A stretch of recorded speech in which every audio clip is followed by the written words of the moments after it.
हिमालयास के ऊंचे चोटियों में बर्फ से ढके पहाड़ों के बीच एक गांव था, पहाड़गंज। एक पतली सी रास्ता धुंध में छुपी हुई, बस वही एक रास्ता था अंदर जाने का। गांव छोटा था, घर एक दूसरे से चिपक के बने थे, जैसे ठंड से बचने के लिए। हवा पतली थी और खामोशी बहुत गहरी। वो दबाव डाल रही थी, दुम घुट रहा था, जैसे कुछ होने वाला है। विजय पहाड़गंज में ही पैदा हुआ था। वो हर पठार, हर सया को जानता था। उसने मौसम बदलते देखे थे, पहाड़ों को सोने और लाल रंग में रंगते हुए, फिर पहली बर्फ के साथ सफेद। लेकिन इस साल कुछ अलग था। हवा ज्यादा ठंडी थी, खामोशी और गहरी। धीरे धीरे विस्पर सुनाई देने लगे।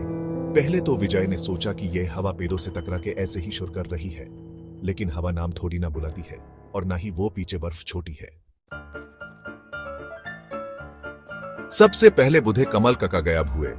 एक दिन वो अपनी बकरियां चरा रहे थे और अगले दिन गायब, गमशुदा। फिर छोटी माया गायब हुई, उसका हंसना गाते गाते बैंड हो गया। हर गायब होने के साथ एक अंधेरी रात आती थी, अचानक ठंड बढ़ जाती थी और विस्पर सुनाई देते थे। दाढ़ हर वक्ती साथ रहने लगा, दरवाजे बैंड रहने लगे, लोग चुपके चुपके प्रार्थना करने लगे। गांव जो कभी बच्चों की किलकरियों और मसालों की खुशबू से भरा रहता था, अब डर और शक के अंधेरे में डूबा था। पहाड़ जो कभी सुकून का स्रोत थे, अब खतरनाक और निगाह रखते हुए लग रहे थे। विजय को एक छोटा सा लकड़ी का टुकड़ा मिला, आधा बर्फ में दबा हुआ, जहां माया को आखिरी बार देखा गया था। वो एक अजीब निशान था, एक गोल चक्कर के अंदर एक स्पाइरल, पुराना और कहीं देखा हुआ सा। उसकी रीढ़ की हड्डी में ठंडक दौड़ गई। यह कोई आम बात नहीं थी, कुछ बुरा हो रहा था। गांव के बुजुर्ग, उनके चेहरे चिंता से भरे हुए, अंधेरे मंदिर में इकट्ठा हुए। उन्होंने एक पुरानी कहानी बताई, एक ऐसी कहानी जो पीढ़ियों से सुनाई जाती रही थी। एक बुरी आत्मा की कहानी, पहाड़ों के रक्षक की, जो इंसानों के आ जाने से गुस्सा हो गया था। एक आत्मा जो बलि चाहता था। विजय सुनता रहा, उसका दिल जोर जोर से धड़क रहा था। कहानी सच लग रही थी। ठंडी हवा और चुपचाप आवाजों में वो महसूस कर सकता था। वो जानता था कि यूस कुछ करना होगा। यूस अपने गांव, अपने घर की रक्षा करनी होगी। एक केरोसिन लैंप और होठों पे प्रार्थना के साथ विजय रात में निकल पड़ा। हवा जोर जोर से चल रही थी, एक उदास चीख की तरह।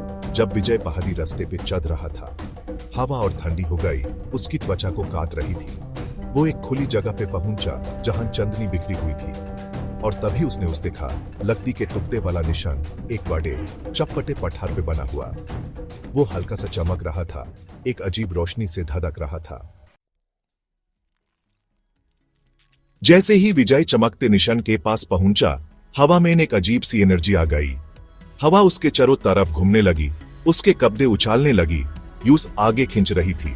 यूस एक अजीब कशिश महसूस हुई, एक ऐसी ताकत जो उस निशान की तरफ खींच रही थी।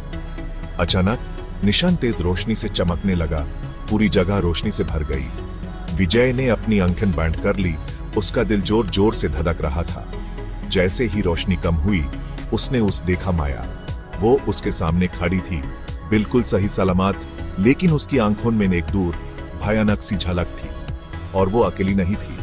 बुढ़े कमल काका, उनकी आंखें बेजान, उसके पास खड़े थे, और उनके पीछे और लोग, सारे गायब लोग, उनके चेहरे पीले, उनकी आंखें खाली। उन्हें कोई चोट नहीं लगी थी, लेकिन वो पहले जैसे नहीं थे। वो बदल चुके थे। एक विस्पर, ठंडी और पुरानी, विजय के दिमाग में घुस गई। पहाड़ सम्मान चाहते हैं, वो फिसफिसाई। वो सुरक्षा देते हैं, लेकिन कीमत भी लेते हैं। विजय समझ गया। गांव वाले मरे नहीं थे, लेकिन वो कुछ चुके थे। किसी बीच की जगह में फंस गए थे, हमेशा के लिए पहाड़ों से बंट गए थे। पहाड़ों की सुरक्षा की कीमत थी उनकी आजादी, उनकी यादें, उनकी आत्मा।